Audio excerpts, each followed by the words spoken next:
დღევანდელ ფორუმზე რომ საშუალება აქვს საქართველოს დელეგაციამ და პრემიერ-მინისტრს ისაუბროს ჩვენ უსაფრთხოების შესახებ, ისაუბროს თუ რა წვლილი აქვს საქართველოს საერთაშორისო უსაფრთხოებაში, იმ ვითარებაზე, რაც შექმნილია თვითონ რეგიონში, კავკასიაში, რუსეთთან ურთიერთობაზე, ბუნებრივია ეს არის ძალიან მნიშვნელოვანი ჩვენი პროექტის. თუმცა ვიცით, რომ ამ მოკლე დროში, ამ 2 დღის განმავლობაში მსოფლიოს ლიდერები, პოლიტიკური, ეკონომიკური ლიდერები, ანალიტიკოსები სწორედ ჩამოდიან და საუბრობენ მსოფლიოსში განსახილველ საკითხებზე.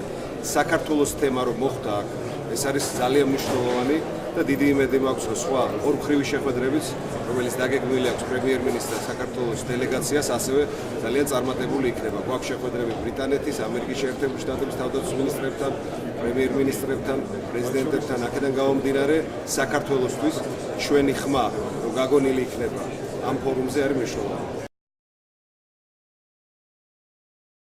ეს არის სამართალდამცავი სტრუქტურების და პროკურატურის გადასაწყვეტით, როგორ წარიმართება გამოძიება, იკვეთება ნიშნები ძალიან სერიოზული დანაშაულის, რაც ვნახეთ თქვათ იმ კადრებში, მაგრამ ეს არის პროკურატურის პრეროგატივა. რა თქმა უნდა, მე ვთვლი, რომ ყველა თვითმკვლელმა თანამონაწილემ უნდა მისცეს ჩვენება და უნდა დაეხმაროს პროკურატურას გამოძიების ობიექტურად წარმართვაში.